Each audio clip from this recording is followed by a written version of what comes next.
মূল পর্দাটা হচ্ছে 14 জন নারী এবং পুরুষ ছাড়া পৃথিবীর সকল নারী পুরুষের সঙ্গে পর্দা করতে হবে। এটা কার হুকুম?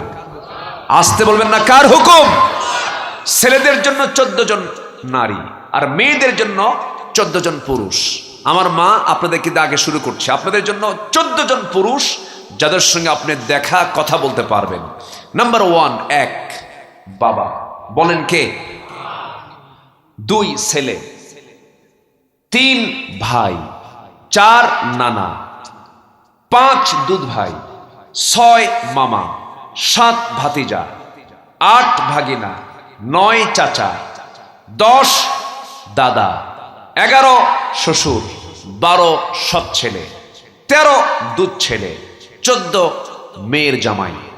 এই 14 জন পুরুষ ছাড়া পৃথিবীর সকল পুরুষের সঙ্গে মেয়েদের পর্দা করা কি? আসতে কয়, আরো জোরে। আচ্ছা, এরপরেও বাবার সামনে মেয়ে যদি দেখা করতে যায়, কথা বলতে যায়, মাথায় কাপড় রাখার দরকার আছে না নাই? বুকে, পিছনে, টাইট না ঢিলা?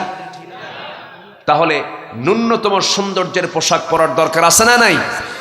শালীনতা দেখানোর দরকার আছে না নাই? অনেক অসভ্য পিতা আছে, অসভ্য ষোড়শী মেয়েকে মঞ্চে তুলে বলে, মা তুমি নাচো। মেয়ে নাচে, বাপ হাতের তালি মারে, থাপ্পড়ায় 32 দাঁত ভাঙ্গা দরকার বেদবদের। আছে না নাই?